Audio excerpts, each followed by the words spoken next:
আমি সত্যিকার অর্থে আপনাদের সঙ্গে একাত্ম এবং আপনাদের দাবির সঙ্গে একাত্ম। রাজারবাজারের যে বৃষ্টি পূর্বপাড়ের মানুষের সঙ্গে আমাদের সংযোগ স্থাপন করেছিল, এই পুলের মাধ্যমে আমরা আজকে আমাদের গৌরব ফিরে পেয়েছিলাম। আবার আমাদের এই গৌরব মান হওয়ার মুখোমুখি। আমরা যে কোনো মূল্যে আমাদের এই ব্রিজকে যে কোনো মূল্যে রক্ষা করতে হবে। আমি বাধ্য হয়েছি ওই ফুটবল খেলা ত্যাগ করে আজকের জনসাধারণের সাথে একাত্মতা পোষণ করে কিভাবে ব্রিজটি রক্ষা করা যায়। অতএব এই ব্রিজটি শুধু পূর্ববারের ব্রিজ নয়, এই ব্রিজটি একটি স্বপ্ন ছিল আমাদের।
আপনারা সবাই রাস্তার মধ্যে গেলে বসে যান।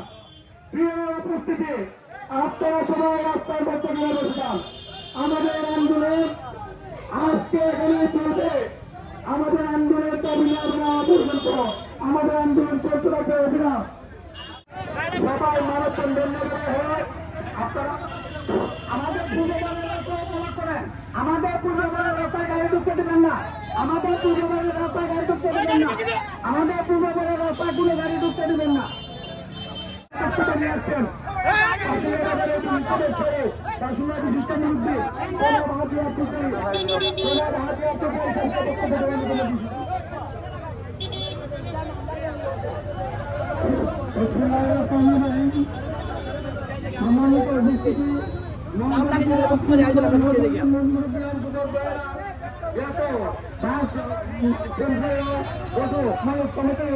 সদস্যবৃন্দ এবং মেমা বাগানের মহিলা সদস্যবৃন্দ আজকে আমাদের মানববন্ধনে তারা অংশগ্রহণ করেছেন। বিশেষ করে আজকে প্রধান অতিথি হিসেবে আছেন সোনারঘাট ও মাধবপুরের মাটি আমাদের গৌরব, সোনারঘাটের গৌরব সাবেক এমপি সামনে একটা রেটে আমরা অত্যন্ত পূর্ণভাবে পক্ষ থেকে ওনাকে জানাই অন্তর করতে চাই লাল দিয়ার শুভেচ্ছা।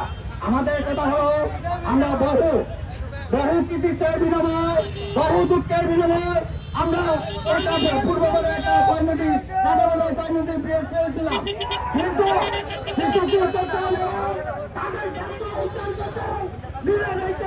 বালু নিয়ে আমাদের পৃথিবীকে ধ্বংসের পথে চলে যাচ্ছে।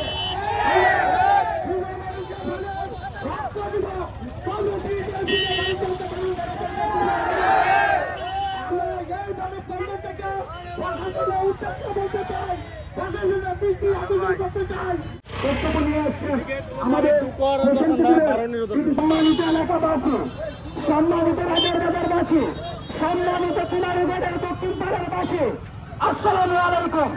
আজকে আপনারা অবগত আছেন যে গত পূর্বে অনেকদিন ধরে আমরা একটি আন্দোলন নিয়ে সবসময় আপনাদের সামনে এসেছি, কিন্তু আমরা আপনাদেরকে হয়তো বোঝাতে পারিনি, হয়তো আমরা আপনাদের প্রশাসনকে বোঝাতে পারিনি যে আমরা দীর্ঘ স্বপ্ন নিয়ে যে রাজার বাজারের ব্রিজ তৈরি হয়েছিল সেই স্বপ্ন আজ ধ্বংস হয়ে যাওয়ার পথে। কিছু কুচক্রী মহল বালুতির যারা বালুর ব্যবসা করে তাদের নিজের স্বার্থ হাসিলের জন্য এলাকার মানুষের দুঃখ সুখ তারা বুঝে না, তারা এলাকার মানুষের ভালোবাসা চায় না, মানুষের সুখ শান্তি চায় না, তারা শুধু পকেট ভর্তি ব্যাংক ভর্তি টাকা চায়। আমরা তাদেরকে ঘৃণা করি। প্রত্যেকটা গাড়ি এইদিকে যাওয়ার সময় তাদের মুখে থুতু দেয়, প্রত্যেকটা মানুষ তাদেরকে মা বাবা তুলে গালি দেয়, মানুষকে তারা অতিষ্ঠ করে ফেলেছে। আমাদের দাবি একটাই, আপনারা ব্যবসা করেন, আমাদের কোনো আপত্তি নাই। আপনি ব্যবসা করেন, সরকারকে রাজস্ব দেন, আমাদের কোনো আপত্তি নাই। আমাদের আপত্তি একটাই, আমাদের আপত্তি এক জায়গায়, আমাদের ব্রিজ কোনোভাবে ধ্বংস হতে দিতে পারি না। আমাদের স্বপ্ন, এই স্বপ্ন নিয়ে যারা খেলা করবে, আজকে এই সামান্য মানববন্ধন এখানেই শেষ নয়, এটা মাত্র শুরু। আমরা আপনাদেরকে জানাতে চাই, আজকের এই মানববন্ধন দিয়ে আমরা শুরু করেছি। আজ যদি এই মানববন্ধন থেকে আপনারা যদি এই জায়গা থেকে যদি আপনারা আপনাদের সিদ্ধান্ত থেকে বদলি না নেন, আমরা এর থেকে বড় ধরনের সিদ্ধান্ত নিতে বাধ্য হব। আমাদের দাবি একটাই, বালু গ্রামটা রাজারবাজার ব্রিজ দিয়ে যাবে না। রাজারবাজার ব্রিজ থেকে পূর্ব দিকে এবং দক্ষিণ দিকে 1 কিলোমিটারের ভিতরে কোনো বালু উত্তোলন হবে না। যান থাকতে আমরা তুলতে দেব না। আমাদের মধ্যে উপস্থিত হয়েছেন দৈনিক আজকালের সম্পাদক জনসূত্রধর, আমাদের মধ্যে উপস্থিত হয়েছেন সাবিহা চৌধুরী উচ্চ বিদ্যালয়ের সম্মানিত শিক্ষক জনাব সুষেন ভট্টাচার্য, ওনাকে বক্তব্য নিয়ে দেওয়ার জন্য তিনি উপস্থিতি প্রমাণ করে আমাদের দেশটা হচ্ছে আমাদের জন্য একটা প্রাণ। এই প্রাণকে আমাদের যে কোনো মূল্যে রক্ষা করতে হবে। এই আমরা এক সময় অবহেলিত ছিলাম, এই পুলের মাধ্যমে আমরা আজকে আমাদের গৌরব ফিরে পেয়েছিলাম। আবার আমাদের এই গৌরব মান হওয়ার মুখোমুখি। আমরা যে কোনো মূল্যে আমাদের এই ব্রিজকে যে কোনো মূল্যেই রক্ষা করতে হবে। সবাইকে ধন্যবাদ। আমাদের মধ্যে উপস্থিত হয়েছেন 2 নং ওয়ার্ড আলীনগরের মেম্বার জনাব মোহাম্মদ তুষার মিয়া, আমাদের মধ্যে উপস্থিত আছেন 2 নং ওয়ার্ডের আরেক কৃতি সন্তান মোহাম্মদ রাজন মিয়া। এ পর্যায়ে আপনাদের সামনে বক্তব্য নিয়ে আসছেন একতলা গ্রামের কৃতি সন্তান মোহাম্মদ জাহিরুল ইসলাম মামুন। বিসমিল্লাহির রহমানির রহিম। সংগ্রামী ছাত্র বন্ধুগণ, আপনারা জানেন আমাদের পূর্বাঞ্চলের যে বৃষ্টি, এটা খুব অত্যন্ত গুরুত্বপূর্ণ একটি ব্রিজ। যে ব্রিজ দিয়ে আমরা শতাধিক মানুষ, পূর্বাঞ্চল এবং পশ্চিমাঞ্চলের মানুষ আমরা এখানে যাতায়াত করে, আমাদের বৃষ্টি বর্তমান ঝুঁকিপূর্ণ অবস্থা রয়েছে, আপনারা সবাই সেই জানেন। তো আমি অনুরোধ করবো প্রশাসন এবং আমি অনুরোধ করবো আপনারা দৃষ্টি রাখবেন, আমাদের বৃষ্টি করে রক্ষা করা যায়। একদল বালু মাহল চক্ররা আমাদের এখানে অবৈধভাবে বালু ব্যবসা করতেছে পূর্বাঞ্চল থেকে, সেই অবৈধ বালু মাল বন্ধ করতে হবে। এবং আমাদের দাবি হচ্ছে আমাদের ব্রিজ থেকে 1 কিলোমিটার ভিতরে কোনো ডেটা মেশিন বসিয়ে কোনো ধরনের বালু যেন উত্তোলন না হয়। আমি আবারও সবার প্রতি শুভেচ্ছা জানিয়ে বিদায় নিচ্ছি। আসসালামু আলাইকুম। এই উপস্থিতি 2 নং ওয়ার্ডের মেম্বার মোহাম্মদ তুষার ভাইকে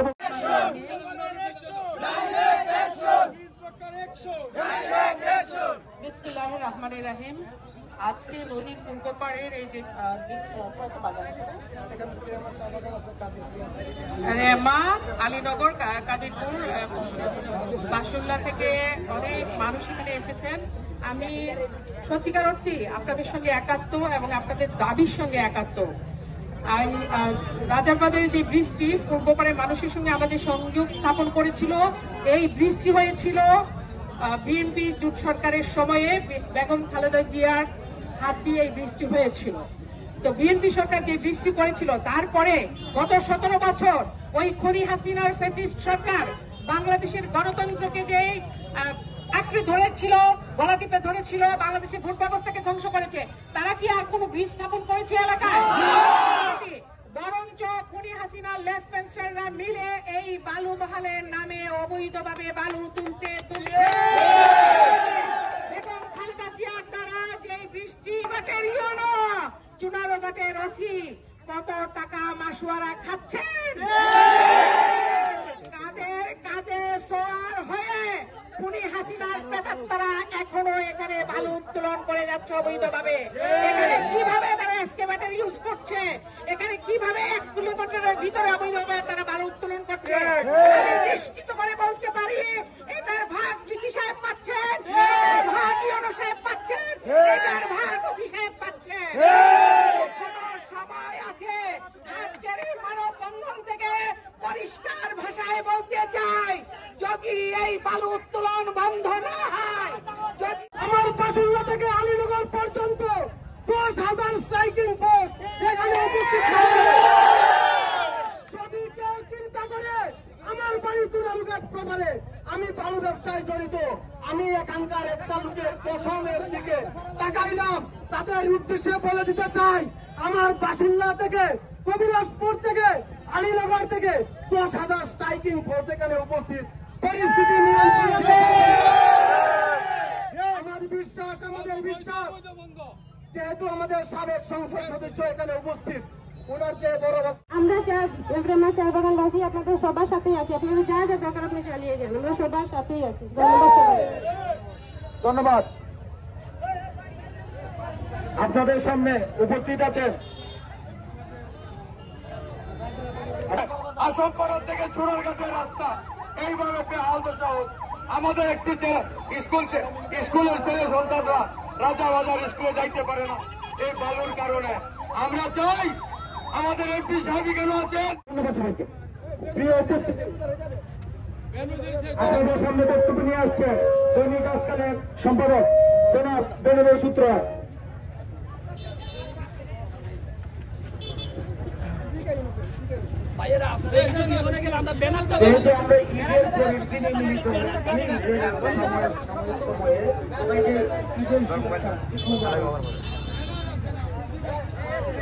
আমি প্রথমেই বলতে চাই যে শর্ত আরোপ করে দেন, 13টা বা 14টা শর্ত থাকে, আপনার ডিসি অফিসের ওয়েবসাইটে দেখতে পারবেন।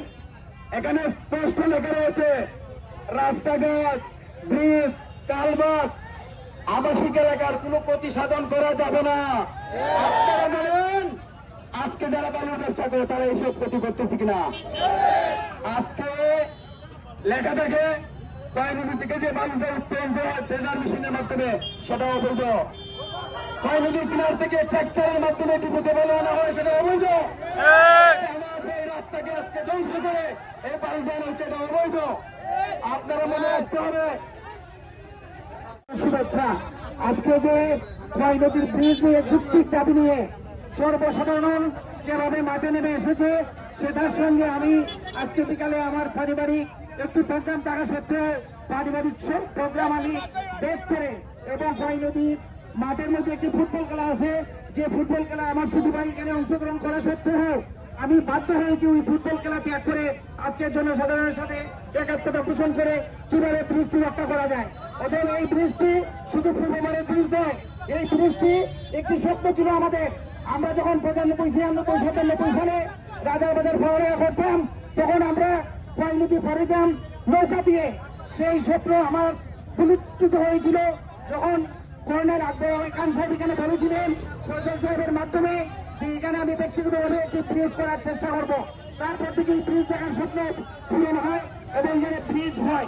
এই ব্রিজের মাধ্যমে আমরা প্রায় 50,000-এর অধিক মানুষ যে সুবিধা পেয়ে যাচ্ছি। আমি